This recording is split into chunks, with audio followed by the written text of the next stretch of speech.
ശ്രദ്ധയെ തിരിക്കാം. മത്തായി എഴുതിയ സുവിശേഷം 16-ാം അധ്യായം അതിന്റെ 26-ാം വാക്യം വായിക്കാം.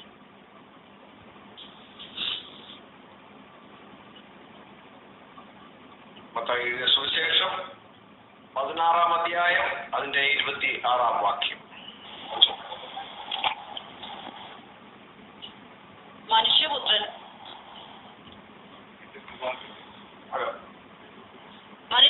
തന്റെ പിതാവിന്റെ മഹത്വത്തിൽ തന്റെ ദൂതന്മാരുമായി വരും.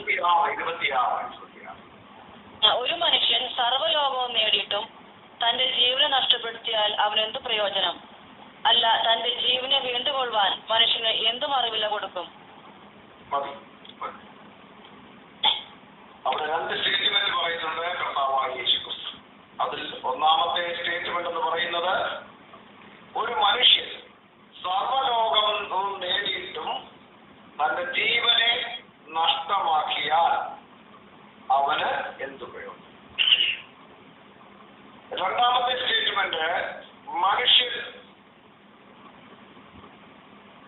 തന്റെ ജീവനെ വീണ്ടുകൊള്ളുവാൻ മറുവിലയായി എന്തു കൊടുക്കും എന്നുള്ളതാണ്. രണ്ടാമത്തേത് ഒരു ചോദ്യമാണ്. Praise God, hallelujah. അപ്പോൾ ഇവിടെ ഒന്നാമത്തെ സ്റ്റേറ്റ്മെന്റ് വായിക്കുന്ന നമുക്ക് മനസ്സിലാകുന്ന കാര്യം, ഈ ലോകത്തുള്ള സകലതും നേടുവാൻ ഒരു മനുഷ്യന് കഴിഞ്ഞാലും അവന് തന്റെ ജീവനെ നേടുവാൻ കഴിഞ്ഞില്ല എങ്കിൽ അവനെന്ത് പ്രയോജനം എന്നുള്ളതാണ്. ഈ ഭൂമിയിലെ സകല സമ്പത്തും അവൻ നേടിയാലും, ഈ ഭൂമിയിലുള്ള സകലതും അവൻ നേടിയാലും തന്റെ ജീവനെ നഷ്ടമാക്കുകയാണ്. അതിനെ നേടുവാൻ കഴിയാതിരുന്നാൽ അത് അവന് എന്ത് പ്രയോജനം വരുത്തുന്നു എന്നുള്ളതാണ് എന്റെ ചോദ്യം. രണ്ടാമത്തെ ചോദ്യം എന്താണ്? തന്റെ ജീവനെ വീണ്ടുകൊള്ളുവാൻ മനുഷ്യൻ എന്ത് മറുവില കൊടുക്കും എന്നുള്ളതാണ്. ഈ രണ്ട് ചോദ്യങ്ങളാണ് നമ്മൾ ഈ വചനഭാഗത്ത് കാണുന്നത്. നാം ഈ വചനത്തോട് ചേർത്ത് തിരുവെഴുത്തുകളെ മനനം ചെയ്യുമ്പോൾ നമ്മൾ സങ്കീർത്തനങ്ങൾ 49 പോയി കഴിഞ്ഞാൽ അവിടെ ചില കാര്യങ്ങൾ ആ സങ്കീർത്തനക്കാർ സങ്കീർത്തനം എന്ന് പറഞ്ഞുകൊണ്ടാണ് അതിന്റെ ശീർഷകമുള്ളത്. അവിടെ സങ്കീർത്തനക്കാരൻ പറയുന്നതായ ചില കാര്യങ്ങളുണ്ട്. അതിന്റെ 49-ാം സങ്കീർത്തനത്തിന്റെ 7-ാം വാക്യം 8-ാം വാക്യം വായിക്കാം. സങ്കീർത്തനങ്ങൾ 49-ന്റെ 7-ഉം 8-ഉം വാക്യങ്ങൾ. സഹോദരൻ ശവക്കുഴി കാണാതെ എന്നേക്കും ജീവിച്ചിരിക്കേണ്ടതിന് അവനെ വീണ്ടെടുപ്പാനോ ദൈവത്തിന് വീണ്ടെടുപ്പ് കൊടുപ്പാനോ ആർക്കും കഴിയുകയില്ല. അവരുടെ പ്രാണന്റെ വീണ്ടെടുപ്പ് വിലയേറിയത്, അത് ഒരു നാളും സാധിക്കുകയില്ല. ജ്ഞാനികൾ മരിക്കുകയും മൂഢനും മൃഗപ്രായനും ഒരുപോലെ നശിക്കുകയും തങ്ങളുടെ സമ്പാദ്യം മറ്റുള്ളവർക്ക് വിട്ടേച്ചു പോവുകയും ചെയ്യുന്നത് കാണുന്നുവല്ലോ. മതി. അപ്പോൾ നമ്മളിവിടെ കാണുന്നത്, നമ്മൾ വായിച്ച കുറിവാക്യത്തിലെ പരാമർശങ്ങളുമായി ചേർന്ന് വരുന്ന ചില സംഗതികളാണ്. ഇവിടെ അതിന്റെ 7-ാം വാക്യത്തിൽ നമ്മൾ വായിച്ചത് എന്താണ്? സഹോദരൻ ശവക്കുഴി കാണാതെ എന്നേക്കും ജീവിച്ചിരിക്കേണ്ടതിന് അവനെ വീണ്ടെടുപ്പാനോ ദൈവത്തിന് വീണ്ടെടുപ്പ് വില കൊടുപ്പാനോ ആർക്കും കഴിയുകയില്ല. അപ്പോൾ ഒരു മനുഷ്യന് ശവക്കുഴി കാണാതെ ഇരിക്കുവാൻ തക്കവണ്ണം അവന് വീണ്ടെടുപ്പാൻ ആർക്കും കഴിയുകയില്ല എന്നാണ് പറഞ്ഞത്. ഇതിന് അടുത്ത പറഞ്ഞത് എന്താണ്? ദൈവത്തിന് വീണ്ടെടുപ്പ് വില കൊടുക്കുവാനും ആർക്കും കഴിയുകയില്ല. അപ്പോൾ എന്നാൽ അതിന്റെ അടുത്ത വാക്യത്തിൽ നമ്മൾ വായിക്കുന്നത്, അവരുടെ പ്രാണന്റെ വീണ്ടെടുപ്പ് വിലയേറിയത് എന്നാണ് വായിക്കുന്നത്. അപ്പോൾ ശവക്കുഴി കാണാതെയുള്ള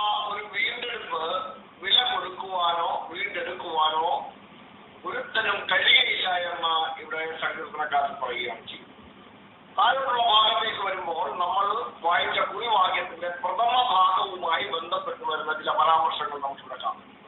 അവിടെ വായിക്കുന്നത്, ജ്ഞാനികൾ മരിക്കുകയും മൂഢനും മൃഗപ്രായനും ഒരുപോലെ നശിക്കുകയും തങ്ങളുടെ സമ്പാദ്യം മറ്റുള്ളവർക്ക് വിട്ടേക്ക് പോവുകയും ചെയ്യുന്നത് കാണുന്നുവല്ലോ. തങ്ങളുടെ ഭവനങ്ങൾ ശാശ്വതമായും തങ്ങളുടെ വാസസ്ഥലങ്ങൾ തലമുറയായും നിൽക്കും എന്നിങ്ങനെയായിരുന്നു അവരുടെ അന്തർഗതം. അപ്പോൾ ജ്ഞാനികളും മൂഢന്മാരും മൃഗപ്രായനുമായ എല്ലാവരും ഒരുപോലെ നശിച്ചു പോകും എന്ന് ഇവിടെ എടുത്തു പറയുന്നു.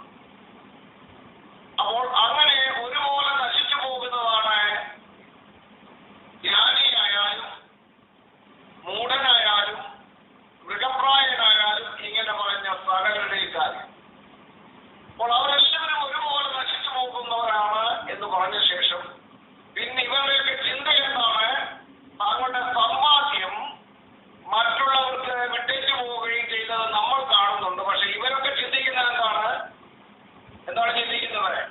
അവരുണ്ടാക്കിയ ഭവനങ്ങൾ, അവരുടെ സമ്പത്ത്, അവരുടെ വാസസ്ഥലം ഇതെല്ലാം തലമുറയായി നിലനിൽക്കുമെന്നും പിന്നെ അതിനൊക്കെ അവരുടെ പ്രൗഢിക്കും മഹത്വത്തിനുമായി തങ്ങളുടെയൊക്കെ പേരിടും.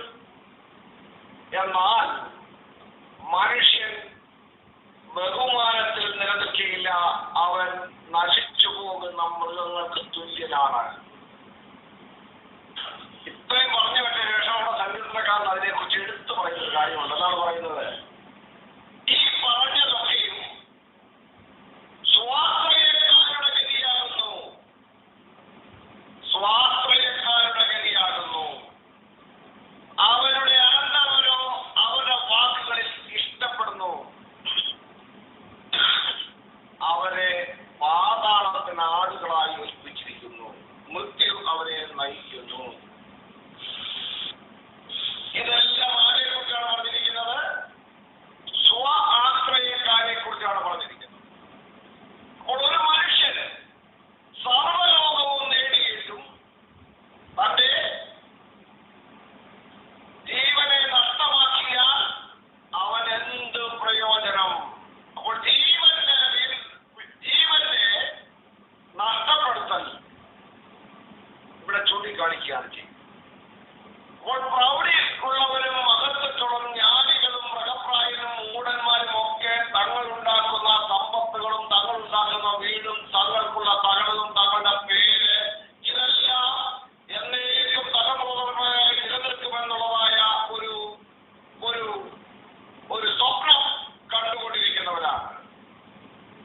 അവർ സ്വാശ്രയക്കാരാണ് എന്നുള്ളതാണ് സങ്കീർത്തനക്കാരൻ ഇവിടെ എടുത്ത് സൂചിപ്പിക്കുന്നത്.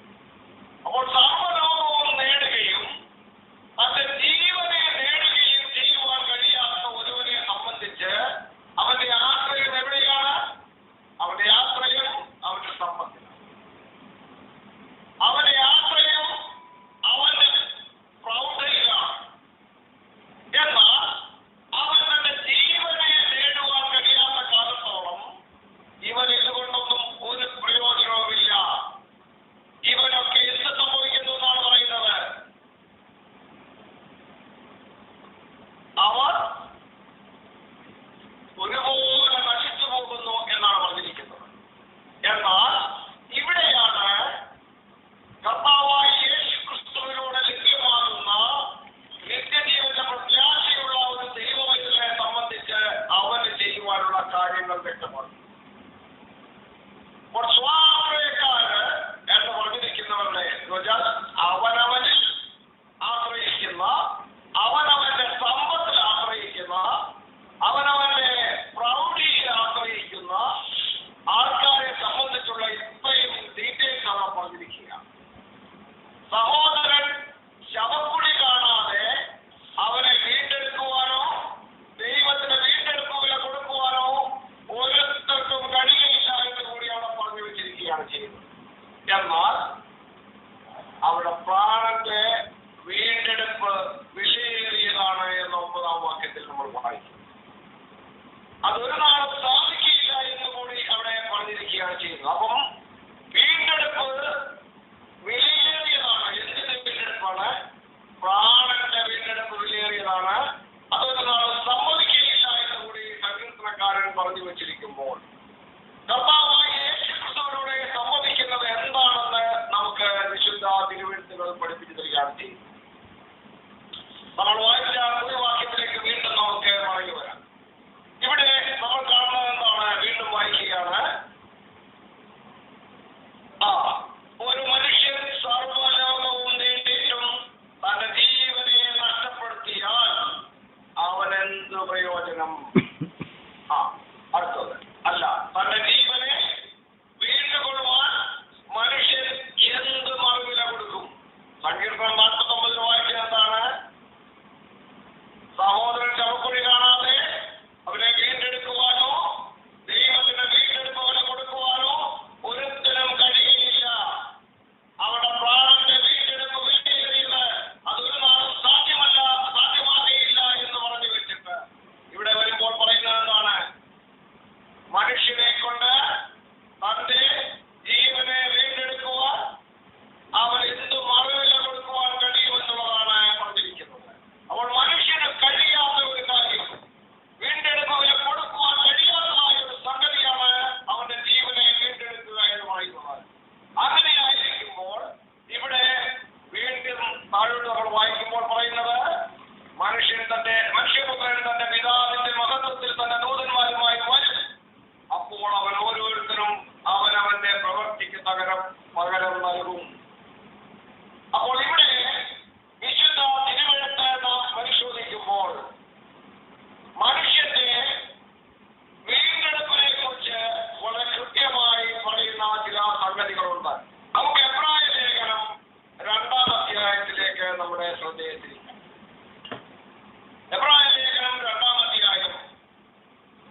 കർത്താവായ യേശു ക്രിസ്തുവോട് മറുപടി കൊടുക്കുന്നത് കാണാം.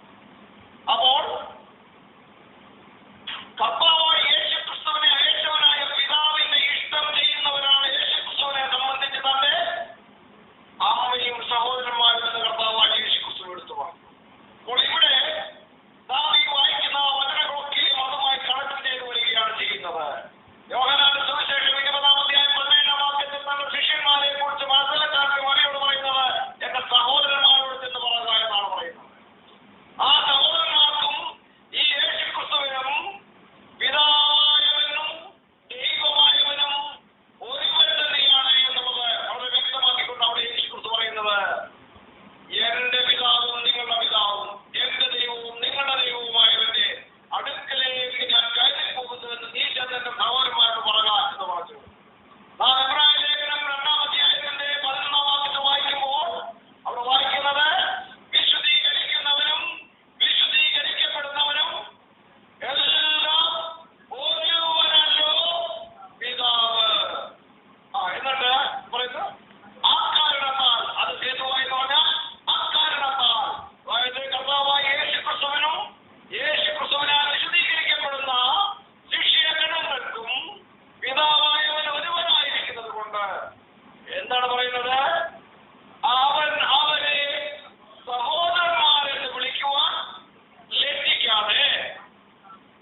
ആ ജീവന്റെ സന്ദേശം ഏറ്റെടുത്തുകൊണ്ട് യേശു ക്രിസ്തു പറഞ്ഞ വചനം കൈക്കൊണ്ട് അവനിൽ വിശ്വസിക്കുക, അവനെ അയച്ചവനിൽ വിശ്വസിക്കുക, അവന് നിത്യജീവൻ ഉറപ്പാക്കുകയാണ് ചെയ്യും. പ്രത്യാശയുടെ കിരണങ്ങൾ നമ്മുടെ ഉള്ളിലേക്ക് പകരുന്നു, മനുഷ്യരുടെ ഉള്ളിലേക്ക് പകരുന്നു. ചെയ്യേണ്ടത് കർത്താവായ യേശു ക്രിസ്തുവിൽ വിശ്വസിക്കാം. കർത്താവായ യേശു ക്രിസ്തു പറഞ്ഞ വചനത്തിൽ വിശ്വസിക്കുക. അതിലൂടെ യേശു ക്രിസ്തുവിനെ അയച്ചവനായ പിതാവിൽ വിശ്വസിക്കുക. അവന് നിത്യജീവൻ ഉറപ്പായി. കർത്താവായ യേശു ക്രിസ്തു പറഞ്ഞ വചനങ്ങളുടെ മുമ്പിൽ നമ്മെ തന്നെ സമർപ്പിക്കാം. മനുഷ്യന് തന്റെ ജീവനെ രക്ഷിപ്പാൻ വീണ്ടെടുത്ത് വില കൊടുക്കുവാൻ കഴിയാതെ ഇരിക്കുമ്പോൾ, വളരെ ലളിതമായി അതിനെന്താണ് ചെയ്യേണ്ടതെന്നുള്ള സന്ദേശം നമ്മുടെ മുമ്പിലേക്ക് വെച്ചിരിക്കേണ്ടതുണ്ട്. നമ്മെ തന്നെ ദൈവകരങ്ങളിൽ നമുക്ക് സമർപ്പിക്കാം. നമ്മുടെ ഹൃദയങ്ങളെ വീണ്ടും ദൈവത്തിലേക്ക് ഏകാഗ്രമാക്കാം. നമുക്ക് വചനങ്ങളുടെ മുമ്പിൽ നമ്മെ തന്നെ താഴ്ത്തി സമർപ്പിക്കാം. ന്യായവിധിയിലാകാതെ മരണത്തിൽ നിന്ന് ജീവനിലേക്കുള്ള പ്രവേശം ആയതിനായി നമ്മെ സമർപ്പിക്കാം. നമുക്ക് പ്രാർത്ഥിക്കാം. നമ്മുടെ കണ്ണുകളെ അടയ്ക്കാം.